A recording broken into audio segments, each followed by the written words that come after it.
Bienvenidos al comentario del simulacro MIR número 2. Me imagino que a muchos de vosotros, por lo menos a la mayor parte, les habrá resultado más sencillo que el primero.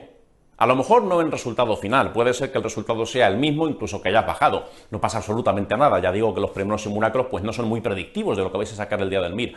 Pero por lo menos, me imagino que en este segundo simulacro os habréis sentido más cómodos desde el punto de vista físico. Al principio parece una tontería, pero estar 5 horas sentado, 5 horas concentrado, 5 horas haciendo los cambios posturales oportunos para evitar las úlceras de decúbito frente a un simulacro, eso al final se vuelve natural y cuando llevéis unos cuantos simulacros vais a notar que es algo que lo hacéis sin gran dificultad, es una cosa que no supone tanto como al principio. Así que bueno, me imagino que el segundo será más fácil que el primero, el tercero más fácil que el segundo, y cuando llevéis 6 o 7 simulacros vais a ver que el cansancio pues no lo vais a acusar tanto. Pero sí que hay cosas que hay que seguir repasando. No sé si recordáis en el último vídeo, los que lo visteis y los que no lo visteis, pues lo repito ahora, ya os dije que en todo examen MIR existen preguntas que son evidentes, preguntas que son obvias, pero lo difícil está en reconocerlas, darte cuenta de que están ahí, que es un regalo, un punto que te sirve el ministerio en bandeja y tú solamente tienes que aceptar el regalo. Aquí había unas cuantas, fijaros. Vamos a analizar por lo menos 3 preguntas que se podrían considerar obvias y además de forma relativamente directa, sin que haya que pensar mucho. Lo difícil es darte cuenta de que lo son y una vez que te das cuenta, confiar en ti mismo y marcar lo que crees, porque parecen tan sencillas y de hecho son tan sencillas que cuesta creerse lo que son tan fáciles y al final acabas marcando lo que no crees. Fijaros en la pregunta número 91. Esta pregunta 91 no penséis que la hemos inventado nosotros, esta no es obra de CTO. La pregunta 91 cayó en su día en un MIR de verdad. Y mucha gente la falló, a pesar de que la respuesta correcta pues, se ve a simple vista, sin saber prácticamente nada. Dice la 91. Uno de los mecanismos que favorecen la diseminación de las células tumorales es la disminución de la adhesividad entre las células normales. ¿Cuál es el mecanismo molecular implicado en este fenómeno? Vamos a ser honestos. Si a mí me preguntas esto en la cafetería o en los pasillos de un hospital, lo normal es que te diga que no lo sé. Porque es verdad, no lo sé. No me dedico al cáncer a nivel molecular.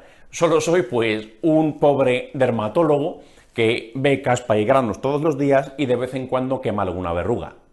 Igual que tú el día de mañana, pues harás esa especialidad u otra o la que sea. Y prácticamente ningún médico domina estas cosas.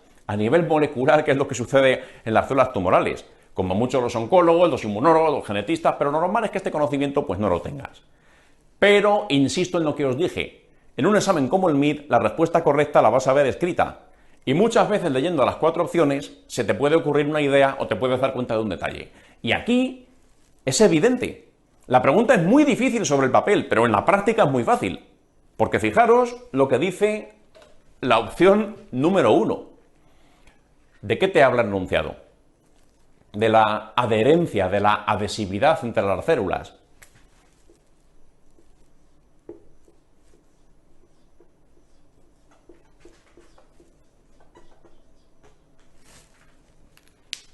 Yo me imagino, dentro de mi ignorancia, que es considerable en este campo, me imagino que si algo, una cosa, que ya ni me acuerdo si es una proteína, o si es un glúcido, o si es un receptor de membrana, ni me acuerdo, porque se me ha olvidado. Pero si una cosa se llama caderina, a mí esto me recuerda a adherencia. No hace falta hacer un gran esfuerzo de imaginación. Luego entonces, de estas 4 opciones, dentro de que no tienes ni idea, ¿qué es lo más normal que acabes marcando? ¿Qué tendrías que hacer? Marcar, por ejemplo, la opción número 2 de las catepsinas, o marcar la opción número 3 del HER2, que es un oncogen relacionado con el cáncer de mama, que a lo mejor no lo sabes en ese momento, pero desde luego la 2, la 3 y la 4, el nombre no sugiere adherencia, ni adhesión, ni adhesividad, y la opción número 1 pues sí que lo hace. Luego entonces, en medicina, las cosas se llaman de una forma por algo. Así que asumo que si se llama así será la respuesta correcta. No tiene más. ¿Tú piensas que el ministerio espera, que el ministerio va a dar gran importancia a que sepas esto para tu práctica del día a día? ¿Habéis visto alguna vez una caderina? Es una cosa de publicación, es una cosa de laboratorio, es un concepto muy abstracto. Si el ministerio te pone esto, pues es una cuestión que no espera que te lo sepas. Te lo ha entregado en bandeja, te ha dado un punto pues, para ver si estabas dormido o despierto a la hora de hacer esa pregunta. Tan sencillo como eso. Así que no era difícil. Y no penséis que es la única en este simulacro. Ni mucho menos. Hay algunas otras, pues, que se podría decir que son igual de obvias o hasta más obvias. Fijaros, por ejemplo, la pregunta número 181. Aquí nos encontramos en primer lugar un caso clínico largo. Uno de los factores limitantes en cuanto al resultado en el MIR es el tiempo. Hay gente que no le da tiempo a terminar el examen. Gente que se enreda en una pregunta. Una de las cosas que tenéis que aprender a vencer cuando os enfrentéis a un simulacro o al MIR en su día es el ego. El ego es un enemigo cuando haces un simulacro o cuando haces el MIR. Porque el ego a veces pues, te obliga a lo siguiente. Tú te has estudiado un tema y resulta que ese tema, pues la pregunta pues, te resulta difícil, te resulta compleja y le das una vuelta y otra vuelta. Joder, esta la tengo que acertar porque esto me lo estudié desde ayer, esto lo consigo. Sea como sea, y estás 1 minuto, 2 minutos, 3 minutos, 4 minutos, 10 minutos con la misma pregunta y a lo mejor al final la aciertas. ¿Pero a qué precio? Al precio de perder 10 minutos, que son otras 10 preguntas que a lo mejor no te da tiempo a hacer. O perder 10 minutos que serían útiles para otras preguntas más sencillas que hubieras ganado más puntos enfrentándote a ellas, si hubieras tenido tiempo.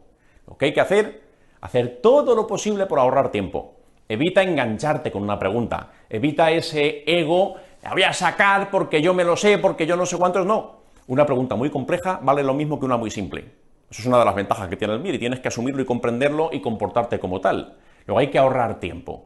Y aparte de evitar esas enganchadas, que al final es una cuestión de orgullo y no sirven para nada, te van a hacer perder tiempo, también tienes que ahorrar tiempo de lectura. ¿Y qué es lo que pasa en la pregunta 181? Pues pasa que es una pregunta muy larga. ¿Qué hay que hacer con las preguntas largas? Leer las opciones en primer lugar y leer como mucho la última frase del enunciado. Pero no te leas el caso clínico entero, porque muchas veces no te hace falta. Aquí en este caso, ¿tú crees que te hace falta leerte ese caso clínico para responder la pregunta? Fijaros además la pregunta como es. La pregunta es, ¿de qué color es el caballo blanco de Santiago? Esa es la pregunta. Pues la respuesta correcta es blanco. Bueno, pues ¿cuál es la diferencia con esto? Te dicen, voy a usar un vacuo extractor. ¿Cuál es la acción fundamental del vacuo extractor? Pues mira, la gine no es precisamente la asignatura que mejor me sé, personalmente. Pero si me estás preguntando qué hace un vacuo extractor y entre las opciones me pone extraer, me imagino que será esa. Porque si fuese la 2, rotación de la cabeza, se llamaría vacuo rotador. Y si fuese la 3, vacuo deflexionador. Y si fuese la 4, vacuo dilatador. Pero asumo que si un instrumento se llama de cierta forma, pues será porque hace cierta cosa. Luego la respuesta correcta, a pesar de mi ignorancia, marcaría la 1 con toda confianza. Y me da igual si esta gestante tiene 39 semanas, si inició la actividad de parto hace 26 horas, si ha roto la bolsa, no ha roto la bolsa, hay una frecuencia cardíaca de 140 o si hay DIPS de tipo 1. Si es que me da igual, me da igual. Esta pregunta era un regalo. El 100% de vosotros debería tenerla bien. Podéis comprobar qué porcentaje de gente ha acertado cada pregunta en la aplicación de resultados en la página web. Miradlo por curiosidad, a ver qué porcentaje ha acertado esta pregunta. Ya sé que es alto, pero no es el 100%. ¿Qué ha pasado con la gente que la ha fallado? O se ha dejado intimidar, no me sé la gine, ay qué miedo, ay Dios mío, o no puede ser tan fácil, marco cualquier otra, o simplemente llegó a esa pregunta dormido. Entonces, ¿qué hay que hacer aquí? ¿Qué hay que hacer aquí? Acertar. Y esta pregunta, si no la aciertas, ¿sabes lo que pasa? Una pregunta como esta, que es así de simple, así de sencilla, si esto te pasa al día del MIR, la única forma de recuperar ese punto, ¿sabes cuál es? Acertar una pregunta que todo el resto de la gente tenga mal y solo tú tengas bien. Porque si fallas esta pregunta, solo tú la tienes mal, o prácticamente, pues, muy poca gente la tendría mal esta pregunta en el examen. Entonces, el contraveneno sería la actitud contraria. Cuando llegue una pregunta de dificultad máxima, ser de los pocos elegidos que tenga bien esa pregunta. Eso no funciona. Eso no existe. La mayor parte de las veces, cuando pierdes un punto fácil, ese punto es irrecuperable. Es así. ¿Cuál es el éxito en el MIR? El éxito en el MIR no es estudiarse todo de todo y dominar temas rarísimos que nadie más se sabe nada más que tú. El éxito en el MIR está en no perder puntos tontos. Puntos tontos como este, por ejemplo, una pregunta evidente, regalada, o puntos tontos como preguntas repetidas. ¿Cuántas preguntas se repiten en el MIR todos los años? Muchas preguntas. No se repiten iguales, no se repiten idénticas, pero la idea que está detrás de la pregunta sí que se repite, el concepto sí que se repite. Entonces, si yo no fallo ninguna pregunta tonta como esta, no fallo ningún concepto repetido y me sé más o menos decentemente los temas más importantes, ya con eso puedo optar bastantes plazas, de ahí para arriba. Pero lo que no puedes empezar es por lo más difícil. Empiezo la preparación del MIR estudiándome la patología de los vasos linfáticos, último tema de cardio que ha caído una vez cada 30 años. No es la forma de construir. Tienes que empezar por lo básico. Y cuando hagas un examen tienes que tener los ojos muy abiertos para no fallar una cosa como esta, como la 181. Naturalmente hay diferentes niveles de obviedad. La que hemos visto antes, 91, era muy obvia. La 181 es muy obvia. Pero hay veces que te encuentras preguntas que son obvias y no te das cuenta hasta que te lo dicen, porque ya el matiz que tienen de obviedad pues está más oculto. Fijaros, por ejemplo, en la pregunta número 28. Esta pregunta 28 merece la pena hacer una buena reflexión sobre ella. La 28 es una pregunta tipo caso clínico, larga, compleja, sobre un tema raro y con fotografía. Luego tiene todo el aspecto de una pregunta muy dura. ¿Es tan dura en realidad? Cuidado con una cosa. Cuando os pongan un caso clínico, me da igual si tiene foto o no tiene foto, que sepáis lo siguiente. En el examen MIR, la mayoría de los casos clínicos que pone el Ministerio son muy, pero muy representativos de la enfermedad que están pintando. Si es una enfermedad más frecuente en mujeres, muy probablemente el sujeto será una mujer. Si es una enfermedad de personas jóvenes, el sujeto será una persona joven, y así. Casi todo lo que te cuentan suele ser muy pintoresco, muy representativo de esa enfermedad. ¿Por qué? Porque si no lo fuese, la pregunta probablemente se podría anular. Tienen que ser casos clínicos relativamente típicos.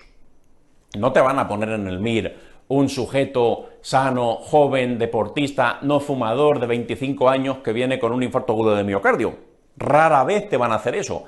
Y si te lo ponen, te dirán, pues este sujeto ha esnifado cocaína, que es la causa más frecuente de infarto de miocardio en ese grupo de edad, con esas características, y te van a decir que es viernes por la noche. Normalmente el Ministerio te lleva de la mano donde quiere llevarte. Y si es un caso clínico, ante la duda, si no sabes nada, asume que es típico. Asume que es típico. Y las cosas que te cuentan en el enunciado, muy probablemente, si es típico, que lo será, te dan información sobre esa enfermedad que tiene. Fijaros por eso, la pregunta número 28, que parece una pregunta complicadísima, de hecho está clasificada en la base de datos nuestra como complicada, no lo es tanto. Te dice, paciente que sufre accidente de tráfico.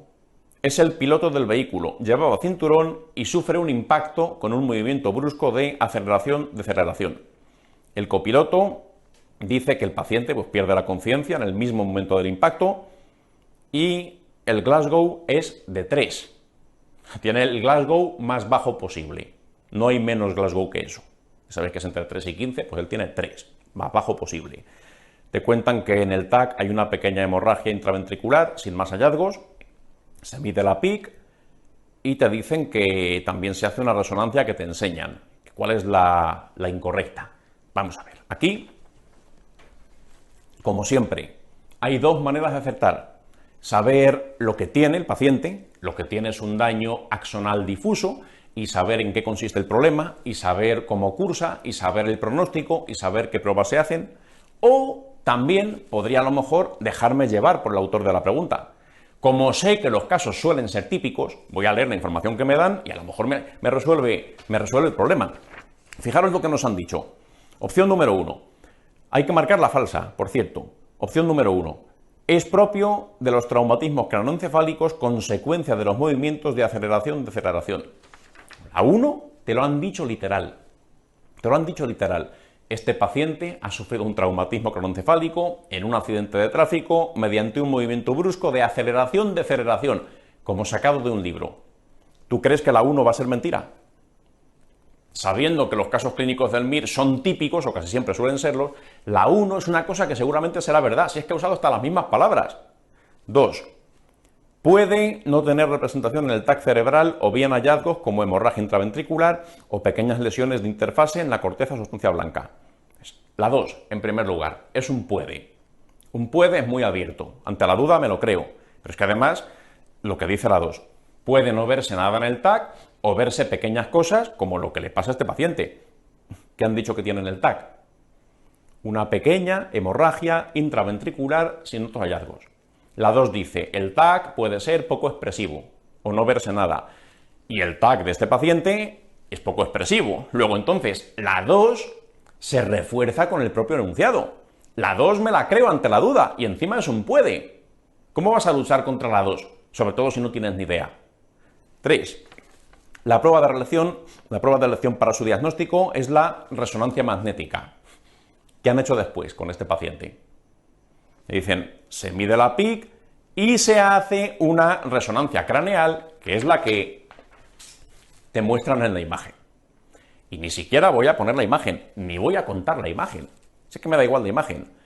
Han hecho una resonancia y es el dato que te enseñan. ¿Por qué será? Porque probablemente lo que se vea en esa resonancia será lo importante para llevar al diagnóstico. Porque si en el TAC no se ha visto suficiente o sigue habiendo dudas, han hecho el siguiente paso, que probablemente será la prueba diagnóstica, y por eso es el motivo de la pregunta. Y por eso me ponen esa foto. Luego entonces la 3 seguramente será verdad. La resonancia será la prueba definitiva, porque me han hecho eso después de un TAC que no se ha visto nada o no ha sido suficiente. Luego entonces, no sé lo que tiene, pero la 1, la 2 y la 3 siguen exactamente las cosas que han dicho y en el mismo orden que el enunciado de la pregunta. Luego entonces, ¿cuál vas a marcar? Era evidente. El autor de la pregunta te ha llevado de la mano. Te ha dicho, la 1 créetela, la 2 créetela, la 3 créetela. Y en la 4 te pone, tiene muy buen pronóstico, con menos del 10% de mortalidad y menos del 15% de discapacidad grave. Bueno, ¿qué te he dicho? Los casos clínicos del MIR suelen ser muy representativos, suelen parecerse mucho al caso típico del libro. ¿Qué te han dicho del paciente? La 1, la 2 y la 3 te lo han dicho tal cual. La 4 te pone que esto está muy bien, que esto es una cosa que se cura siempre, que se recuperan solos y que nada, y que aquí casi nadie tiene discapacidad y se mueren pocos. Y sin embargo, ¿qué te han dicho del paciente? Tiene un Glasgow de 3. Un parámetro de gravedad. Aunque no sepas lo que tiene el paciente, aunque no sepas el nombre y apellido de la enfermedad, tiene un Glasgow de 3, el más bajo posible.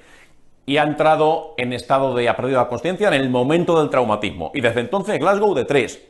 Luego entonces, a ver, aunque no sepas lo que tiene, te han dado datos de gravedad. La 4 es la que tendrías que marcar, porque la 4 dice, esto va muy bien, esto es una cosa estupenda, esto es una cosa que se recuperan bien, y lo que te han dicho del paciente es todo lo contrario. Luego entonces aquí, ¿qué tenías que hacer? Aunque no sepas que tiene un daño axonal difuso, no importa. Eso es una entidad que apenas se pregunta en el MIR, alguna vez ha salido. Pero lo importante de esta pregunta era que pudieras acertarla sin saberlo, porque podías con ella. Era obvia en el fondo. Otra pregunta. Pregunta número 93. Esta es lógica también. No digo que sea totalmente obvia, estas ya no son tan obvias como las del principio, pero es lógica.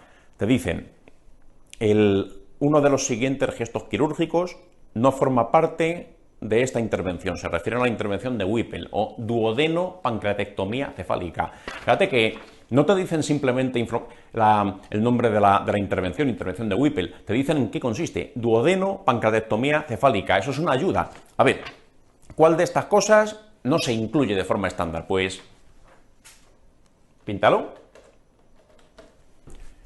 En el MIR, muy pocas cirugías te van a exigir que sepas en qué consisten. Como mucho, pues te van a exigir a lo mejor pues cosas como la cirugía del tiroides, hay que tener cuidado con el nervio laríngeo recurrente, que lo han preguntado incluso en forma de foto, cosas de esas, pero no te van a exigir dominar las técnicas quirúrgicas al dedillo. Pero en este caso, inténtalo. Si no te sabes bien ese tema, inténtalo. ¿Qué sabes de anatomía? Sabes que el páncreas tiene más o menos esa forma. Sabes que el páncreas está rodeado de duodeno, que es el marco duodenal, y justo encima pues está el estómago. Y también sabes que las vías biliares vienen por aquí, van por ahí por detrás y llega un punto que confluyen con las vías pancreáticas de esa forma y a través de esta ampolla de váter pues se elimina tanto el jugo pancreático como la secreción biliar, pues confluye por ahí, se elimina. Bueno, pues eso está en la morfología normal, de las vías biliares, del marco duodenal, del páncreas, etc. Voy a hacer una duodeno-pancreatectomía cefálica. Piénsalo. Quitas, por tanto, la cabeza del páncreas, pancreatectomía cefálica, y quitas duodeno, quitas el marco duodenal. Eso como mínimo. Vamos a ver opciones. Dice la 3, pancreatectomía cefálica. Eso está claro. Esto me lo llevo seguro, porque la intervención se llama así. Aquí no tengo muchas dudas. La 3 descartada. Después, la 2, hepático-yejunostomía. Eso a lo mejor no lo sabes. Puede ser que no sepas si hay que llevarse vías biliares o no, pero bueno, puedes deducir que a lo mejor algo puede ser necesario hacer sobre vías biliares. ¿Por qué? Porque las vías biliares acaban anastomosándose con las vías intrapancreáticas. Pero bueno, puedo conceder que ahí tengas tus dudas. ¿Qué más se quita en esta intervención? Se quita seguramente duodeno, se llama duodeno-pancreatectomía cefálica. Y fijaros que aquí hay dos cosas que no tienen sentido. No pueden hacerse a la vez. Y eso es lo importante de esta pregunta, técnica de examen. Dos opciones que son incompatibles, dos opciones que dicen cosas contradictorias, una tiene razón, la otra no es. Una de las dos es la respuesta correcta. Y fijaros lo que dice la 1, gastrectomía subtotal. A ver, ¿tendría sentido aquí hacer una gastrectomía subtotal? Mira el dibujo. Tú sabes que páncreas se relaciona con la parte inferior del estómago. Sabes que el cáncer de páncreas es una neoplasia muy agresiva y sabes que en una neoplasia agresiva normalmente pues se reseca la neoplasia, cabeza del páncreas, y un margen importante alrededor. Que no sería raro que esto también haya que quitarlo. Pero desde luego lo que llama la atención es que la 1, gastrectomía subtotal, y la 4, vagotomía y piloroplastia, no se pueden hacer a la vez. ¿Por qué? Pues muy fácil. ¿Dónde está el píloro? Esto es el píloro. Esto de aquí. Si voy a hacer una gastrectomía subtotal, es decir, voy a quitar la parte de abajo del estómago, ya no puedo hacer una piloroplastia, porque me he llevado el píloro. Luego entonces, o la 1 o la 4, porque son gestos quirúrgicos incompatibles a la vez en la misma cirugía. O haces una piloroplastia o quitas medio estómago, pero las dos cosas a la vez no tienen sentido, porque una vez que no hay píloro no puedo hacer piloroplastia. Entonces, 1 o 4. ¿Qué marcas aquí? 1 o 4. ¿Qué te parece más lógico? ¿Llevarte un trozo del estómago porque estamos ante un cáncer agresivo e infiltrante? ¿O hacer una pequeña intervención sobre el píloro, una piloroplastia acompañada de vagotomía? ¿A cuál le ves más sentido? Si estuviese ante un cáncer de páncreas, cuya agresividad es máxima, ya sabéis que es uno de los cánceres más agresivos que existen, lo normal en un cáncer de esas características es llevarte un margen de resección que puede incluir parte del estómago. Eso tiene sentido. Pero hacer no sé qué pequeña intervención sobre el vago y sobre el píloro, pues parece que aquí no nos va a ayudar mucho. Porque lo que estamos haciendo es combatir un cáncer y ahí tienes que ser, pues, agresivo en el momento de la cirugía.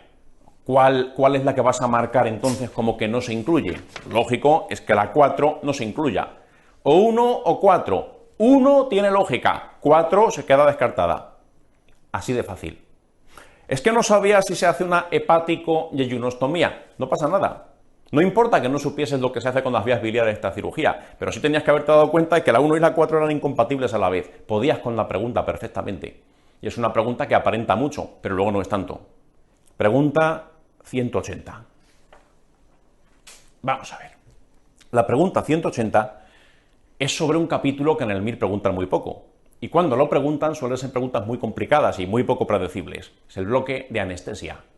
¿Hay que saber mucho sobre anestesia en el MIR? Pues no. Porque en el MIR preguntan pocas preguntas y las que salen ya digo que son poco predecibles. Hay algunos cuadros que sí merece la pena que conozcáis. Por ejemplo, pues saber lo que es la hipertermia maligna, pues cuando llegue el momento pues ya lo veremos, otras complicaciones anestésicas, pero no es ni mucho menos materia de primera vuelta. Así que nadie se preocupe si no sabe nada de la 180. Pero aún así había que aceptarla.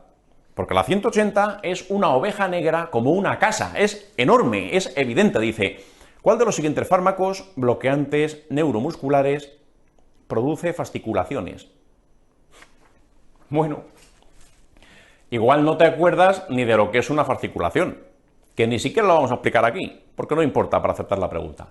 Pero lo que sabes por lógica es que de esas 4 opciones hay 3 que se llaman igual. Hay 3 que comparten por lo menos el sufijo, la segunda parte del nombre es igual. Dicen rocuronio, becuronio, pancuronio. Vamos a ver. Es tan simple como lo siguiente. Dime un fármaco, un antibiótico que es ototóxico. Y los que sepáis de antibióticos habréis pensado pues la gentamicina, porque es un aminoglucósido. Y yo te diré, dime otro. ¿Y qué harás? Amikacina, tobramicina, estreptomicina, todas las de la familia. ¿Por qué? Porque las cosas de una misma familia tienden a tener efectos terapéuticos parecidos y efectos secundarios también parecidos, porque químicamente son de la misma familia, y lo que estructuralmente se parece, los efectos y los efectos secundarios pues tienden a parecerse, tan fácil como eso. Luego entonces, yo aquí no sé cuál es el que produce fasciculaciones musculares o no tengo ni idea, pero sé que la 1, la 2 y la 3 son casi iguales. Luego entonces la 1, la 2 y la 3 tienen una característica común, tendrán efectos secundarios comunes y forman parte del mismo grupo. ¿Cuál voy a marcar entonces? La que queda aislada, que es la opción número 4. Voy a marcar succinilcolina porque es diferente. Porque si la 1, rocuronio, diese fasciculaciones, seguramente la 2 también. Y seguramente la 3 también, porque son del mismo grupo y harán cosas parecidas. Por eso, la que me queda aislada es la 4 y esa es la que marco. Si en la cafetería o en el pasillo te preguntan, oye, ¿la succinilcolina da fasciculaciones o no? Lo normal es que no lo sepas, pero en este contexto lo normal es que sí lo aciertes. ¿Te dais cuenta? Una cosa es saber y otra cosa es acertar. Son cosas distintas.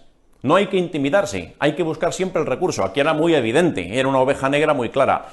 Quien la haya fallado, pues no pasa nada, no pasa nada. Faltan casi 30 simulacros para cuando llegue el momento del MIR. Pero estad atentos a estas cosas. Patrón repetitivo, 3 opciones parecidas, marca la otra, aciertas. Bueno, pues nada más con respecto a la 180. Y a continuación nos vamos a una pregunta exigente, una pregunta difícil, pero aún así, aun siendo exigente y difícil, tenéis por lo menos que ser capaces de descartar un par de opciones. Dice la 213, es un caso clínico cortito. 213. Paciente de 25 años, sin antecedentes personales ni familiares de interés. Viene a la consulta porque tiene una alteración del equilibrio, es la primera vez que le ocurre. Te cuenta que presenta un distagmo horizontorotatorio hacia la derecha con un Romberg lateralizado hacia el lado izquierdo. ¿Qué diagnóstico te inclinarías de los siguientes? Bueno, pues vamos a ver. Lo primero, esto hay que reconocer que es un tema complicado. En otorrino, todo lo que forma parte del territorio del vértigo, de los síndromes vestibulares periféricos, pues es difícil. Una cosa que normalmente pues, se falla mucho en el MIR y por tanto esta pregunta lo esperable es que tengas dudas. Dentro de no saber nada, aquí cuáles son las opciones candidatas. De no saber nada. Imagínate que no tienes ni has abierto el manual de otorrino. Y en la carrera aprobaste el otorrino porque copiaste. No sabes nada, no sabes ni cuántos oídos hay. Pero ¿qué haces aquí? ¿Entre cuáles eliges? Mira, aquí tienes otro recurso típico de técnica de examen que se presenta muchas veces en el MIR. Dice la 1, vértigo posicional paroxístico benigno, 2, neuritis vestibular derecha, 3, síndrome de Meniere del lado izquierdo y 4, neuritis vestibular izquierda. Y aquí, aunque no sepas nada de otorrino, ya sí que vas sabiendo cosas del examen tipo test. Ya tienes cierta habilidad de técnica de examen, llevas 2 simulacros, todavía no es mucha, pero ya empiezas a ver cosas. 2 opciones, atención a esto, 2 opciones muy parecidas, sospechosamente parecidas, palabra por palabra parecidas, pero que al final son diferentes en una pequeña cosa, que incluso las hace contrarias, una dice izquierda y otra dice derecha. ¿Cuál crees que es la intención del autor de la pregunta? Intenta que dudes entre ellas. Tan sencillo como eso, intenta que dudes entre ellas. Dos opciones que son casi literales, pero que cambian en una cosa, derecha, izquierda, varón, mujer, sí, no, casi siempre está para que dudes entre ellas. Luego entonces aquí, y eso es psicología del examen tipo test, esto muchas veces la gente que pone preguntas en el MIR ponen preguntas como estas con ánimo de liaros. Te ponen la 2 y la 4 muy parecidas para que dudes entre ellas, para ponértelo más difícil. Pero realmente no me lo estás poniendo más difícil. Me estás reconociendo que la duda razonable es la 2 frente a la 4. La 1 y la 3 no hay que planteárselas, según esta estructura. Luego mi probabilidad de acierto es una entre 2. Ya no es una entre 4, como cuando me pones una pregunta que no puedo hacer nada. Entonces, de momento, pues o 2 o 4. Vamos a ver aquí qué hacer.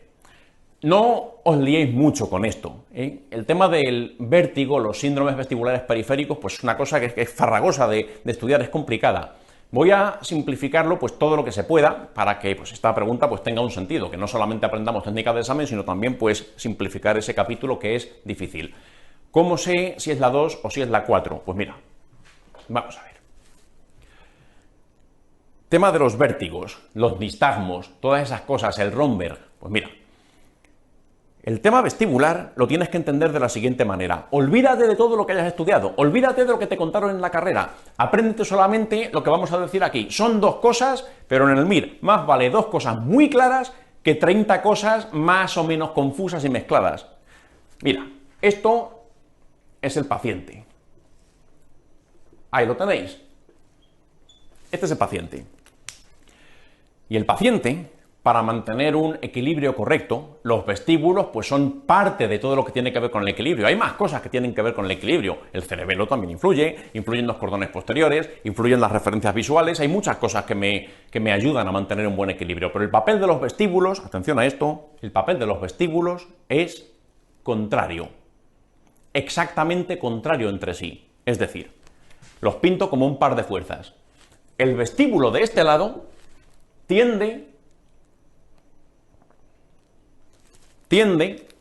a empujar al paciente hacia el lado contrario. Y el vestíbulo del lado contrario hace lo mismo. Ahí los tenéis. Cada vestíbulo impulsa o tiende a impulsar al individuo al lado contrario. Como son un par de fuerzas iguales y opuestas, se compensan y el individuo pues no se cae. ¿Qué es lo que pasa cuando me falla un vestíbulo? Pues atención. Imagínate que este paciente tiene pues una patología, la que sea, no vamos a poner nombres, una patología vestibular de este vestíbulo de aquí, este de aquí. Resulta que enferma ese vestíbulo, tiene una neuritis vestibular de este vestíbulo, por ejemplo, una neuritis vestibular o un Meniere o un vértigo posicional paroxístico benigno o el que sea, no importa, una patología vestibular cualquiera. Este vestíbulo, su función desaparece, su función queda abolida. Cuando un vestíbulo enferma, su función se quita. En ese momento no está ejerciendo ninguna presión, ninguna fuerza. ¿Qué es lo que pasa entonces? Míralo, ahí lo tienes. Esto es lo que va a suceder. El paciente, ¿hacia qué lado va a tender a caerse? Si tiene los ojos abiertos, probablemente a ninguno. ¿Por qué? Yo en este momento, aunque tuviese una patología vestibular, si tengo los ojos abiertos, estoy mirando a un punto fijo, que en este caso es la cámara, pues difícilmente me voy a caer, porque tengo una referencia visual. Pero si yo cierro los ojos, ¿qué es lo que pasa? Pierdo esa referencia visual, me hago más dependiente de mis vestíbulos. Claro, si este paciente cierra los ojos, prueba de Romberg, póngase firme y cierre los ojos, ¿hacia qué lado se va a caer? Es evidente. Este es el que funciona, este es el que manda, se va a caer hacia el lado enfermo, hacia el lado enfermo. Este es el enfermo, este es el que ha perdido la función. Como este no funciona y el otro sí funciona, se cae Romberg al lado enfermo. Si a este paciente le digo, oye paciente, cierra los ojos y camina. ¿Qué va a hacer? Cierra los ojos, ¿hacia qué lado piensas que se va a desviar? Mira el vestíbulo. Va a caminar desviándose hacia el lado enfermo, exactamente igual. El sano es el que manda, el sano es el que funciona, camina hacia el lado enfermo. O si le dices, oye, cierra los ojos y propulsa los brazos hacia adelante. Pues hacer la antepulsión de los brazos, salirán hacia el lado, enfermo. Este manda, este no funciona, hacia el lado, enfermo. Todo lo que ocurra, atención, todo lo que ocurra que tenga su origen en el vestíbulo se irá hacia el lado enfermo. El sano manda, el otro no. Tan simple como eso. Eso es lo que sucede. Otra cosa es que luego estas pruebas, si el Romberg, el Unterberger, el Barany, tengan nombre propio y en el libro venga de una manera muy complicada. Pero es así de fácil. La única excepción, y atención a esto, cuidado.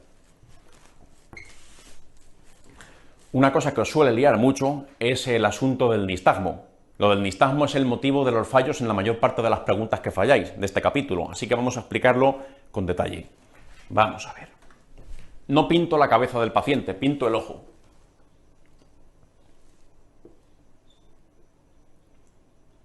Ahí está. Este es el ojo del paciente. Para ver el nistagmo, lógicamente, pues me fijaré en el ojo de manera muy fina, muy sutil. Hay veces que incluso, para que el ojo no se fije en ningún objeto, le puedo poner unas gafas que se llaman gafas de Frenzel, que lo que hacen es desenfocar. Se ve todo sumamente borroso, cuando puede fijar la mirada en ningún punto, entonces el nistagmo se ve mucho más obvio. Pero bueno, aunque no sepas lo que son esas gafas, aquí lo tienes. Este es el ojo del paciente, uno de los ojos. Este es el vestíbulo que funciona, mismo de antes, y este es el que no funciona. A ver, insisto en lo que he dicho antes. Olvídate del libro, olvídate de lo que estudias en la facultad, olvídate de todo. Mira ese dibujo. La tendencia del ojo, ¿cuál va a ser? Si este es el vestíbulo que funciona y este no, y este empuja en este lado, la tendencia del ojo, ¿cuál es? ¿A irse dónde? La tendencia del ojo será a irse al lado, enfermo, a irse al lado, enfermo. Esa es la tendencia natural del ojo. ¿Por qué? Porque el vestíbulo sano me está empujando. Ya está, tan simple como eso. Pero cuidado, una cosa es eso y otra cosa es el nistagmo. Cuidado con eso. Vamos a ver. El nistagmo, realmente, atención, el nistagmo es un fenómeno complejo. El nistagmo tiene dos fases. Una fase, que es la que se llama fase lenta. Atención, fase lenta o fase vestibular. Se llama fase vestibular porque depende directamente del vestíbulo. Y es lo que acabo de describir. La tendencia del ojo, ¿cuál será? A irse al lado enfermo, porque está siendo empujado por el vestíbulo sano. La fase lenta o fase vestibular es hacia el lado enfermo. ¿Pero qué es lo que pasa? ¿Qué es lo que pasa? Ese ojo de ese paciente con este problema, para que pueda seguir fijando la mirada en los objetos, etcétera, pues hay una reacción a nivel cortical. Si mi ojo se me va sistemáticamente hacia un lado, pues no podría fijar la mirada. ¿Qué es lo que hace como compensación la corteza cerebral? La corteza cerebral hace un movimiento contrario. Es decir, tú lo que ves es esto. El paciente, el ojo, tiende a hacer así y de vez en cuando hace un movimiento corrector. ¿Te dais cuenta? Uno más lento y luego uno más rápido, que es corrector. Bueno, pues estas son las dos fases del nistagmo. El nistagmo tiene dos fases realmente. Fijaros, fase lenta o fase vestibular depende del vestíbulo y va despacio y gira al lado enfermo. La otra fase, fase rápida, fase cortical, es un mecanismo compensatorio por parte de la corteza cerebral. Lo que hace es todo lo contrario para que pueda seguir recibiendo información visual de un punto fijo, pueda fijar la mirada, pueda compensar el problema. Entonces, fijaros, el nistagmo, cuando se clasifica el nistagmo, se usa la fase que mejor se ve, la fase más evidente. Se ve mucho mejor ese pequeño giro, esa fase rápida, es lo que se usa para clasificar si un nistagmo va hacia la derecha, hacia la izquierda, hacia el lado enfermo o hacia el lado sano.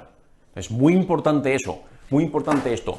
Cuando estudiáis otorrino, os dicen que el Romberg, que los brazos, que la marcha, todo se desvía hacia el lado enfermo, menos el nistagmo que va al lado sano.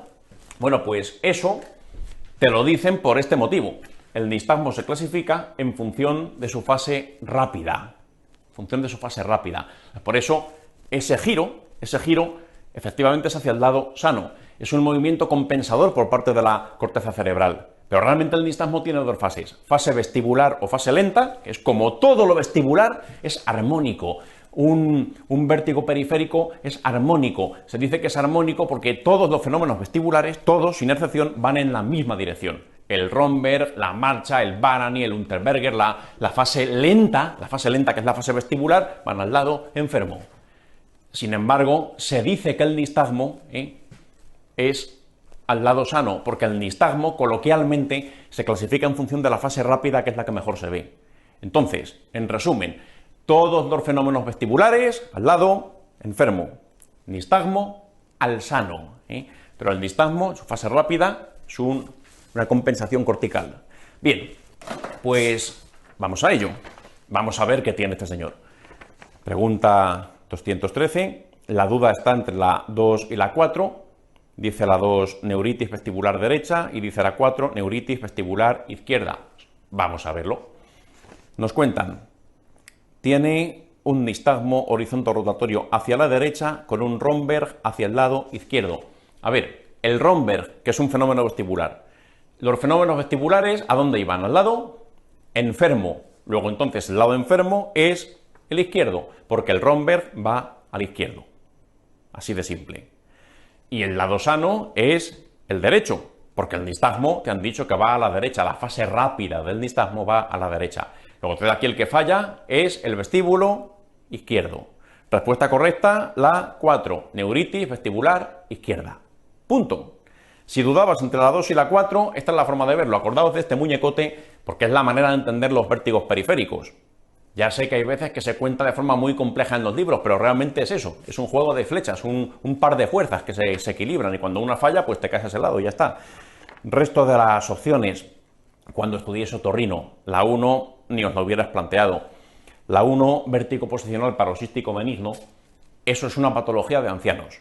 Te van a contar a alguien muy mayor, alguien con más de 60 años, incluso más de 70 y hasta más de 80, alguien muy mayor. Cuanto mayor se es más probable el vértigo posicional paroxístico benigno. Ya lo estudiaréis, os van a contar pues, que hay unas piedrecitas que se llaman otolitos, que están ahí en el líquido que fluye por los canales semicirculares y de vez en cuando el paciente gira la cabeza de determinada manera, esas piedrecitas pues crean unos movimientos turbulentos en las células ciliadas pues, que le crean un vértigo. Esas piedrecitas se forman cuando uno es mayor, no cuando uno tiene 25 años como este sujeto. Y cuidado con la opción número 3. Un Menier, aparte de un síndrome vestibular, te van a contar hipoacusia. Entonces, por ese motivo, lo del Menier aquí no encajaría mucho, te contarían afectación de la audición. Y otra cosa, quien tiene un Menier suele tener varias crisis durante la vida, es una cosa que es fluctuante, es cíclico, de vez en cuando pues hay desencadenantes, hay picos. Y aquí, sin embargo, pues te cuentan que es un primer episodio mucho más normal por una neuritis vestibular que suele consistir solamente en un episodio y ya se resuelve cuando pasa un tiempo. Es por eso aquí la mejor entre 2 y 4, que es la duda razonable, pues es la 4, por lo que hemos contado. Y acordaos que el Menier da hipoacusia. Cuando quieren poner un Menier en el MIR, dará hipoacusia. Bien, pues nada más con respecto a la 213. Fijaros, ya aprovecho la ocasión para ver la 227, que es sobre un tema relacionado. Dice la 227, durante la exploración de un paciente de 55 años, sin antecedentes de interés, te cuenta que tiene episodios repetidos de inestabilidad, pérdida de equilibrio, y uno de los siguientes hallazgos le debe hacer solicitar consulta con neurología. Vamos a ver, cuidado con esto. Vértigos hay de dos tipos. Hay vértigos centrales y hay vértigos periféricos. Algunas de las preguntas que aparecen en el MIR es para distinguir unos de otros. En otorrino vas a estudiar los vértigos periféricos, en neurología los vértigos centrales. Esto que he contado aquí forma parte de un vértigo periférico. Un síndrome vestibular periférico, ¿en qué consiste? Aparte de estas caídas que hemos descrito, el nistagmo tal, ¿qué más te cuenta un paciente con un síndrome vestibular periférico? Vértigo. Vértigo. En el sentido de sensación de giro de objetos. La casa me da vueltas alrededor de la cabeza, esa es la sensación que tiene, vértigo. Giro de objetos a lo bestia. ¿Qué más cosas suele tener un paciente con un vértigo periférico? Cuando lo que falla es un vestíbulo, aparte de esa sensación de giro de objetos, es muy frecuente que el paciente tenga un gran cortejo vegetativo. Te van a contar que está pálido, tiene náuseas, tiene vómitos, es muy característico. ¿Cómo sería un vértigo central? Un vértigo central, en lugar de contarte un vértigo franco, sensación de giro de objetos, te van a contar mareo o inestabilidad. Está mareado, está inestable, pero no te va a decir me dan vueltas los objetos. Me dan vueltas los objetos, acuérdate, vértigo periférico. Central, lo dicho, inestabilidad, mareo. Y otra cosa, en un vértigo central, algo que ya depende de lo neurológico, no del sistema vestibular, te pueden contar pues algo de náuseas, algo de vómitos, pero muy poca cosa, muy poca cosa.